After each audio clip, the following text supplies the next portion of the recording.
Hello everyone, welcome to Internet Learning. Hope you all are doing well. So today we are going to discuss the topic black soil of class 10 geography chapter number 1. So हम लोग discuss कर रहे थे classification of soils वाला topic जिसमें कि हमने alluvial soil जो है एक क्लासिफिकेशन डिस्कस कर चुका है. अब हम ब्लैक सॉइल की बात करेंगे जो कि सॉइल की दूसरी क्लासिफिकेशन है या दूसरी टाइप है.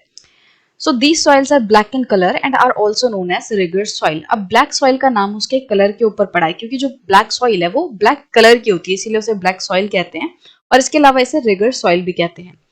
Black soil is ideal for growing cotton and is also known as black cotton soil. अब black soil जो है वो cotton उगाने के लिए बहुत अच्छी है, मतलब black soil में cotton काफी अच्छी होती है और इसीलिए इसको black cotton soil भी कहा जाता है. It is believed that climatic condition along with the parent rock material are the important factors for the formation of black soil. अब देखो हमने जब फॉर्मेशन वाला टॉपिक पढ़ा था उसमें हमने देखा था कि क्लाइमेटिक कंडीशन जो है वो भी एक इम्पोर्टेंट रोल प्ले करती है सॉइल फॉर्मेशन में एंड इसके साथ साथ जो पेरेंट रॉक मटेरियल है मतलब कि जो नीचे का रॉक है, बेड रॉक है या पेरेंट रॉक है, जैसे यहाँ पे क्लासिफिकेशन दिखाया हुआ है तो नीचे सबसे पहले अनवेदर्ड पेरेंट रॉक या बेड रॉक होता है. अनवेदर्ड मतलब जो कि अभी टूटा फूटा नहीं है. अब इसके ऊपर थोड़ा बहुत ये जब टूटेगा फूटेगा तो इसके ऊपर वो टूटा फूटा लेयर जो है जमा होने लगेगा, फिर और ज्यादा जो फाइन पार्टिकल्स है वो ऊपर आ जाएंगे और सबसे फाइन पार्टिकल्स एकदम ऊपर रहेंगे. तो ये जो रॉक है पेरेंट रॉक इस पे भी डिपेंड करता है कि जो सॉइल है वो कैसी होने वाली है. जब हमने ये डिस्कस किया था फॉर्मेशन वाला टॉपिक, ये वाला जो टॉपिक है सॉइल एज अ रिसोर्स, उसमें हमने डिस्कस किया था एक प्लेट्यू का एग्जाम्पल कि किस तरीके से जो हमारे डेक्कन प्लेट्यू हैं वो लावा और जो वोल्केनिक एक्टिविटीज हैं उसकी वजह से बने हुए हैं. मतलब कि वहां पे जो रॉक है वो कैसी रॉक है, वो इग्नियस रॉक से बने हुए हैं. मतलब जो रॉक है वो कैसी है, इग्नियस रॉक है. और इग्नियस किस चीज से बनी हुई है, बसाल्ट से बनी हुई है वो रॉक. अब जब ये बसाल्ट वाली जो रॉक है, जो इग्नियस रॉक है, जब टूटेगी फूटेगी वेदरिंग होगी तो इसके ऊपर जो लेयर चढ़ेगा, जो सॉइल बनेगी वो होगा ब्लैक सॉइल का, राइट. तो इसका मतलब कि जो क्लाइमेट है उसके साथ साथ पेरेंट रॉक भी एक बहुत इंपॉर्टेंट रोल प्ले करती है सॉइल फॉर्मेशन में. तो वही चीज जो है यहाँ पे बताई हुई है कि जो हमारे डेक्कन प्लेट्यूज हैं वो किस तरीके से लावा फ्लोज की वजह से बने हुए हैं और उससे जो सॉइल बन रही है वो ब्लैक सॉइल है. So this type of soil is typical of the Deccan Trap basalt region spread over the northwest Deccan Plateau and is made up of lava flows. तो ये वाली जो ब्लैक सॉइल है वो नॉर्मली आपको Deccan trap में मिलेगी. क्यों मिलेगी वो आपको अब रीजन समझ ही आ गया होगा, क्योंकि ब्लैक सॉइल बनती ही जो लावा फ्लोज वगैरह हैं उसकी वजह से है.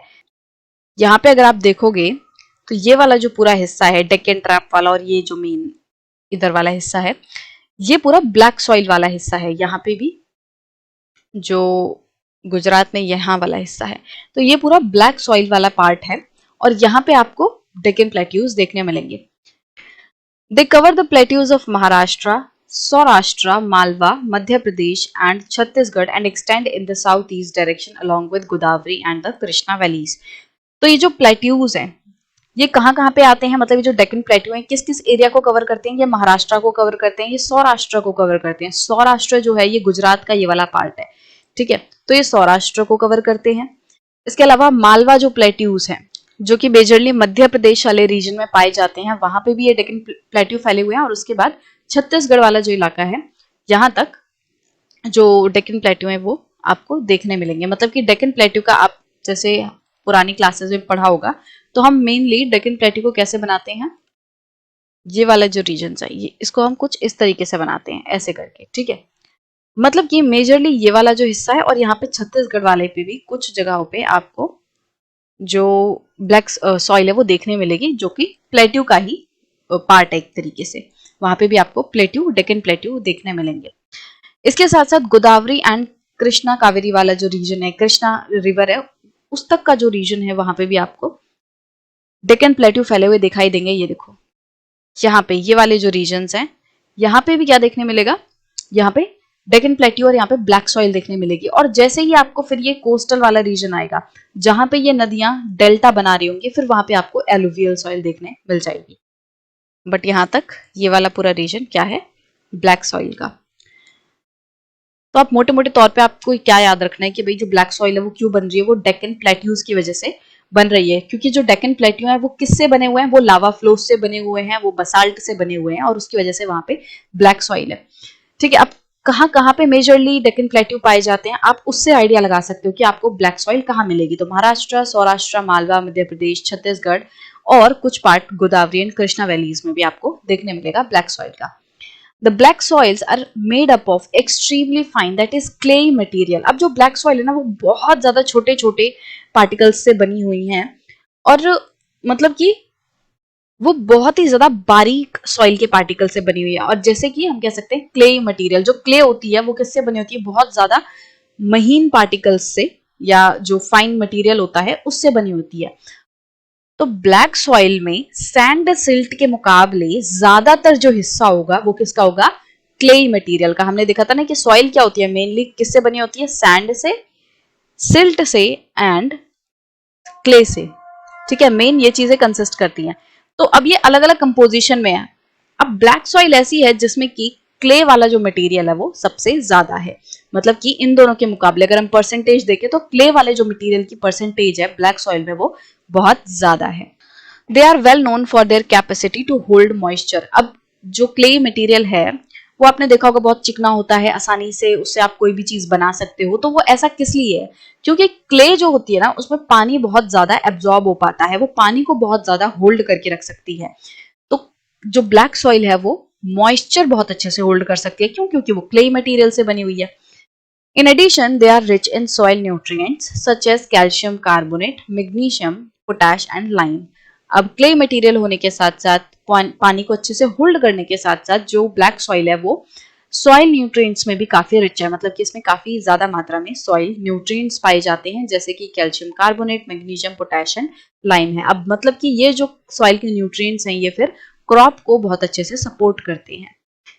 These soils are generally poor in phosphoric content. अब यहाँ पे हमें ये कैल्शियम कार्बोनेट, पोटेश, ये सारी चीजें तो देखने मिल रही हैं, but phosphoric content black soil में काफी कम है। जैसे हमने एलुवियल सॉइल में देखा था, एलुवियल सॉइल में फॉस्फेरिक एसिड मिलेगी, बट ब्लैक सॉइल में ये जो फॉस्फेरिक कंटेंट है ये काफी कम है। They develop deep cracks during hot weather. अब जब गर्मी वाला टाइम होता है ना, तो उस टाइम पे जो ब्लैक सॉइल है उसमें क्रैक्स आ जाते हैं, जैसे यहाँ पे फोटो दी हुई है। तो गर्मी के टाइम पे ब्लैक सॉइल में इस तरीके से क्रैक आ जाते हैं, which helps in the proper aeration of the soil. अब क्योंकि गर्मियों के टाइम में इसमें क्रैक आते हैं तो उससे क्या होता है कि सॉइल में से एरेशन बहुत अच्छे से हो पाता है। एरेशन मतलब कि सॉइल में जो हवा का आना और जाना है, हवा का जो पैसेज है वो काफी आसानी से हो जाता है। जैसे मैंने आपको चैप्टर की शुरुआत में ही बताया था कि सॉइल जो है वो भी एयर को इनटेक करती है, एयर उसमें से कंटिन्यूअसली आती जाती रहती है। और एयर की पैसेज, ये जो एरेशन है ये बहुत ज्यादा इंपॉर्टेंट है सॉइल में से होना, ताकि जो ऑर्गेनिजम्स हैं, जो सॉइल में न्यूट्रिएंट्स वगैरह हैं वो बने रहें। अगर एरेशन नहीं होगा तो सॉइल जो है वो बेकार हो जाएगी।